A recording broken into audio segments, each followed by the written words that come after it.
देखो दिन भर अपने परिणामों को देखो, दिन भर अपने परिणामों को देखो। अपन के परिणामों में दिन भर इस संसार की उधड़-बुन चलती है। दिन भर सोचते रहते हैं, इसी के बारे में सोचते रहते हैं, संजोगों के बारे में, व्यापार के बारे में, बीमारियों के बारे में, पड़ोसियों के बारे में, देश के बारे में, राज्य के बारे में। बोलो दिन भर क्या क्या सोचते हैं बैठे। श्री गुरु कहते देखो बैठे बैठे भाव मरण करता रहता है, बैठे बैठे संसार की उन कहानियों में उलझा रहता है।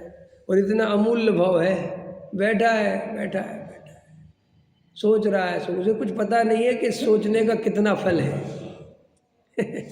समझ में आया? तुम्हारे हमारे अंदर जो दिन भर परिणाम चलते हैं उसका कितना कर्म बंद हो रहा है कि वो खबर नहीं है। सोचता कहता है क्या पता है क्या कहते लोग, बैठे बैठे क्या करें, बैठे बैठे क्या करें, क्या करें? आत्म ध्यान करना भैया, भेद ज्ञान करना, तत्व निर्णय करना भाई, अपने को आत्मा देख के आनंदित हो ना। लेकिन बैठे बैठे कुछ नहीं तो रिश्तेदारों के बारे में, और कुछ नहीं मिलेगा तो क्या करता है, और कुछ नहीं मिलता तो पुरानी बातें याद कर कर के कसाय करता है। अरे हमारे चाचा ताऊ हम जानते कैसे थे, इन लोगों ने हमें इतना परेशान किया, अब तुम्हारे दिन बदल गए। इन वास्तव में मेरे जैसा ताऊ जैसा मेरा बुरा ताऊ कोई का नहीं होगा। कर रहा है बैठे बैठे कसाय। अब न ताऊ रहे न वो जगह रही, कोई प्रयोजन भी नहीं रहा, कर रहा है। क्या करे, अनादि काल का संस्कार ऐसा है कि कसाय में रहे बिना चैन नहीं पड़ती, आर्त रौद्र ध्यान करे बिना चैन नहीं पड़ती। निरंतर इष्ट वियोगज है, अष्ट अनिष्ट संयोगज, निरंतर निरंतर। ये मिल जाए ये हट जाए, ये मिल जाए ये हट जाए, ये अच्छा है ये बुरा है, ये अच्छा है ये बुरा है। निरंतर अच्छे बुरे की भावना से निरंतर कर्म बंध को प्राप्त हो रहे अपन। और उसकी जड़ है मिथ्यात्व। उसकी जड़ कौन है?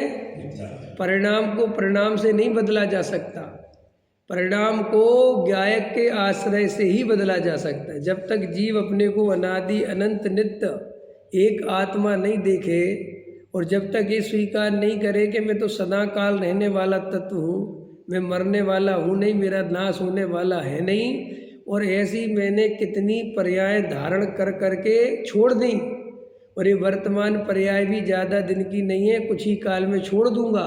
सो इस पर्याय संबंधी राग देश करके करूं तो करूं क्या भाई? अपन को ट्रेन में कितनी देर बैठना है?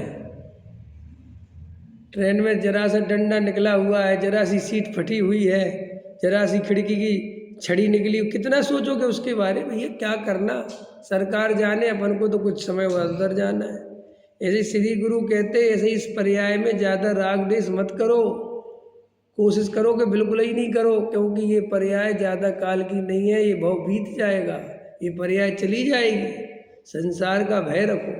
अपन बैठे बैठे कितने राग द्वेष कर रहे, गप्पे मार रहे, क्योंकि अपन को कर्म बंधन होता हुआ दिख नहीं रहा,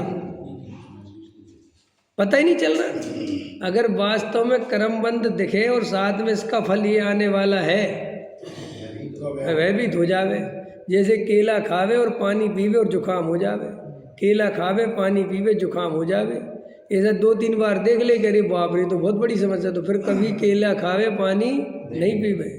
जो भी कोई भी चीज़ जो बीमार करे, क्यों डायबिटीज हो जाए तो मीठा देख के घबराता है कि अब भी बढ़ जाएगी ये डायबिटीज।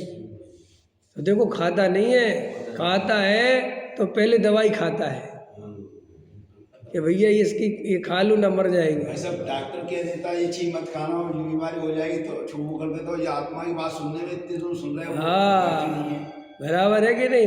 क्योंकि संसार का भय नहीं लगता, संसार का दुख नहीं लगता। आचार्य यही तो कह रहे हैं, तन्मय है अपनी पर्याय में, और जो कुछ सुख मानते हैं अपन वो यही मानते हैं। इसके बाद मैं ही नहीं रहूँगा तो सुख का क्या लेना देना। आप समझ गए हमारी प्रॉब्लम क्या है? जैसे अपन किसी से कहो कि भाई धर्म समझो, वो कहता है क्या करना धर्म समझ के, धर्म कौन सा हमें खाने को दे देगा।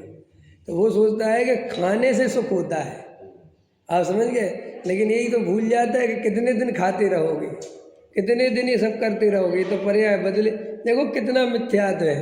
अपने सामने बुढ़ापा आता है, मरण होता है, पर्याय बदलती है, फिर भी श्री गुरु कहते हैं इसको अंदर से लगता है मेरे साथ ऐसा नहीं होगा, मेरा ऐसा बुढ़ापा नहीं आएगा, मेरी ऐसी हालत नहीं होगी, लेकिन होती सबकी है।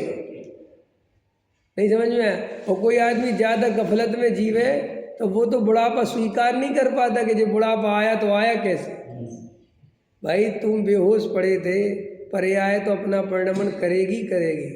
तो श्री गुरु क्या कहते, देखो संसार का भय रखने वालों के लिए ये बात कह रहे हैं